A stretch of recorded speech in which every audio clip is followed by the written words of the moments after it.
¿Qué tal amigos y amigas? Es un gusto volvernos a encontrar y estar nuevamente con ustedes. El presidente Andrés Manuel López Obrador ha referido en repetidas ocasiones el buen periodismo y ello nos motivó a preguntarnos, ¿qué es el buen periodismo? Se dice que el periodismo es una noble labor.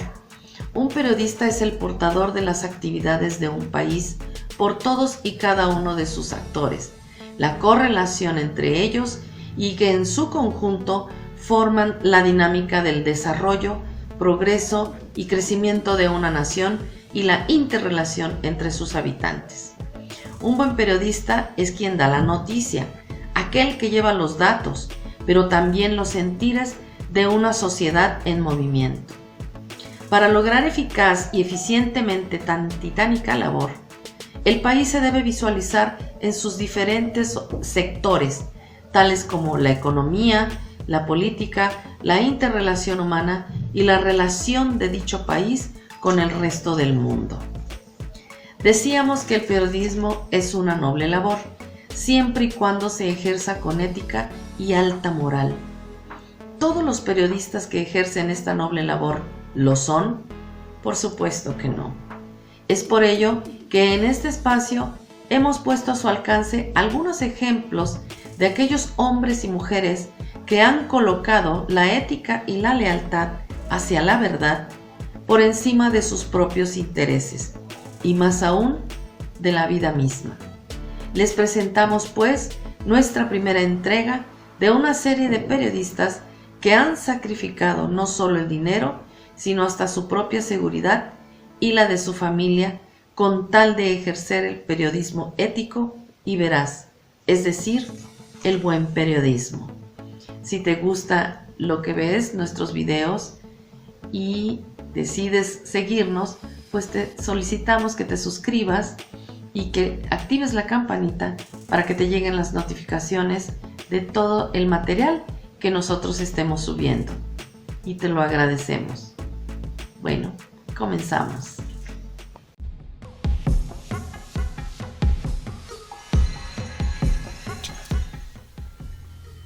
Manuel Buendía Tellez Girón nació en Zitácuaro, Michoacán, el 24 de mayo de 1926. Fue el tercer hijo de José Buendía Gálvez, oriundo de Chimalhuacán, Estado de México, y Josefina Tellez Girón Tinoco, del Distrito Federal. Falleció el 30 de mayo de 1984 en la Ciudad de México. Comenzó a los 14 años como colaborador en la revista La Nación del Partido Acción Nacional. Cursó sus estudios en la Escuela Libre de Derecho. Fue reportero de La Prensa, cubriendo la Secretaría de Relaciones Exteriores y la Secretaría de Gobernación, además de cubrir la agenda del entonces presidente de México, Adolfo Ruiz Cortines. Fue columnista en los diarios La Prensa y El Día, donde escribió, entre otras, una columna llamada Concierto Político, con la firma de J.M. Tellez Girón. Escribió también en El Universal, en donde publicó del 28 de agosto al 1 de diciembre de 1973, cuando lo alcanza la censura. En ese mismo mes recibe la hospitalidad de Excelsior. Durante 26 años fue columnista de Red Privada, publicada primeramente en el periódico La Prensa y posteriormente la lleva al rotativo Excelsior, cuya firma la hacía a través del seudónimo de Héctor Juvenal. Dicha columna fue reproducida a través de la Agencia Mexicana de Investigación por alrededor de 50 periódicos en todo el país. En el diario Tres Soles escribió por poco tiempo. Algunas de sus columnas fueron publicadas en el extranjero por Interpress. En 1973, siendo asesor del director de Nacional Financiera, Nafinsa, entabla amistad con el director general de CONACYT, quien lo propone como director de prensa y relaciones públicas de dicha institución. En televisión, participó en Canal 11 y Canal 13. Fue profesor de tiempo completo en la Escuela de Periodismo Carlos Septién García y en la Facultad de Ciencias Políticas y Sociales de la UNAM, donde impartió clases de redacción periodística hasta el día de su muerte. Además de sus conferencias en distintos foros, también destacan sus obras tales como En Defensa de la Palabra, publicado en 1980, Red Privada, publicado en 1981, La CIA en México, publicado en 1983, La Ultraderecha en México, publicado en 1984. Estas obras lo consolidaron como un gran líder de opinión y un periodista influyente de mediados del siglo XX. Manuel Buendía se convirtió en la piedra del zapato del establishment, debido a lo recalcitrantes y precisas de sus columnas, que dibujaban la estrecha relación entre el aparato de gobierno y la benevolencia que mostraban con ciertos sectores que influían en la vida pública del país.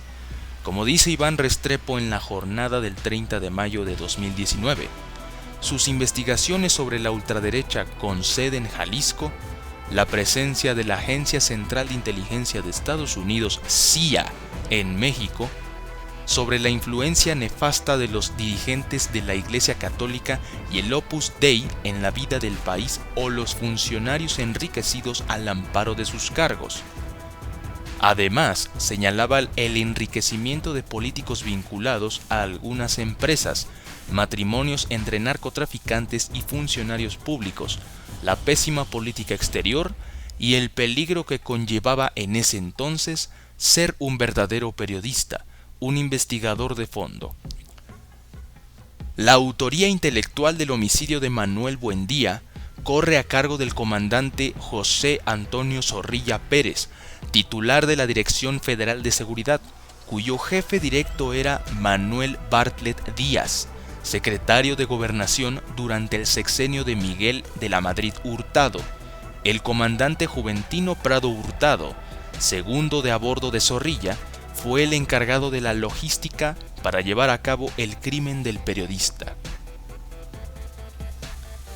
El pretexto para asesinarlo fue crear la premisa de que Manuel Buendía había filtrado la información al periodista Jack Anderson, quien lo publicó en el Washington Post, acerca de que Miguel de la Madrid Hurtado, presidente de la República en aquel entonces, había recibido una fuerte suma de dinero para la promoción de su campaña política y otra fuerte suma la habría depositado en un banco en Suiza. Finalmente, el 30 de mayo de 1984, en el quicio del zaguán del estacionamiento de las oficinas de Excelsior, llegó Juan Rafael Moro Ávila Camacho, nieto del presidente Manuel Ávila Camacho, quien le disparó a quemarropa por la espalda y le dio muerte tras 5 tiros, como lo citaría Miguel Ángel Granados Chapa en su libro Buendía, primer asesinato de la narcopolítica en México, quien no logró ver el producto final de su obra, y fue su hijo Miguel Ángel Granados Salinas, en coedición con el también periodista Juan Tenorio, quienes lograron la publicación del material del que se desprende el siguiente fragmento. Moro Ávila se acercó sigiloso a Buendía y tiró del faldón de la gabardina para dificultar los movimientos del periodista y asegurarse de que no portaba blindaje alguno.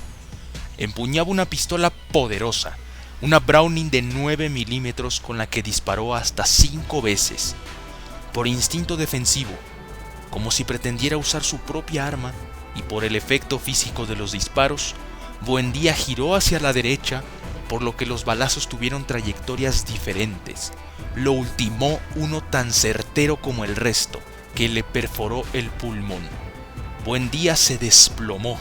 Moro Ávila caminó en breve trecho, como si nada, y puntual apareció la motocicleta a cuyo asiento trasero subió. No fue casual que el director federal de seguridad llegara en menos de 3 minutos a la escena del crimen, puesto que al tiempo se supo que minutos antes del asesinato, Zorrilla se encontraba rondando el área como parte de la estrategia de hacer a un lado a Manuel Buendía para sacar la información comprometedora que obraba en los archivos de su oficina y que lo involucraba en actos ilícitos. Después de 3 años de investigación, hubo quienes consideraron 276 hipótesis de posibles autores intelectuales y materiales. Otros incluso manejaron 298 presunciones, y que el 25 de enero de 1988 dio origen a la creación de la Fiscalía Especial para el esclarecimiento del asesinato de Manuel Buendía, y ante la opinión pública enviar el mensaje del gran interés que el gobierno tenía por esclarecer el magnicidio. José Antonio Zorrilla fue puesto en prisión los primeros días de junio de 1989. Para aquel entonces, Miguel de la Madrid ya no fungía como presidente de México y Manuel Bartlett Díaz tampoco estaba en funciones en la Secretaría de Gobernación. Así que José Antonio Zorrilla Pérez fue sentenciado a 25 años de prisión por el homicidio calificado de Manuel Buendía Tellez Girón. Además, por los delitos de acopio de armas de fuego de uso exclusivo del ejército, enriquecimiento ilícito y abuso de autoridad. De esta manera se sustentó el móvil del crimen, las pruebas que el periodista tenía en sus investigaciones respecto de la relación estrecha de José Antonio Zorrilla con aquel entonces el mayor narcotraficante en México, Rafael Caro Quintero, quien entregaba portafolios llenos de dinero con acuerdo de la CIA a cambio de proveerle armamento a Caro Quintero para la contra nicaragüense en el trasiego de cocaína en dicha frontera, además de obtener protección en su rancho El Búfalo para la siembra y distribución de marihuana. José Rafael Caro Quintero, Félix Gallardo, Ernesto Fonseca Carrillo, conocido con el alias de Don Neto, fueron los fundadores del Cártel de Guadalajara. Portaban identificaciones falsas como comandantes de la Dirección Federal de Seguridad, proporcionadas por el director de dicha institución gubernamental, José Antonio Zorrilla Pérez. Dicha información era proporcionada por el propio José Antonio Zorrilla al periodista y fue publicada en su columna Red Privada. Manuel Buendía tenía cassettes donde obraban conversaciones comprometedoras entre José Antonio Zorrilla y Rafael Caro Quintero al respecto. El 19 de febrero de 2009, tanto Juan Rafael Moro Ávila como José Antonio Zorrilla Pérez obtuvieron la libertad anticipada, pero el 13 de junio de ese mismo año, Zorrilla fue reaprendido por cuestiones burocráticas como la falta de entrega de documentos tales como la carta aval moral, fotografías tamaño credencial y una carta compromiso de trabajo. El 10 de septiembre de 2013 salió del reclusorio varonil Oriente y se le remitió a prisión domiciliaria debido a su precario estado de salud. Ese mismo año, Rafael Caro Quintero también salió de prisión. Actualmente se cree que se encuentra en una de sus propiedades al sur del país.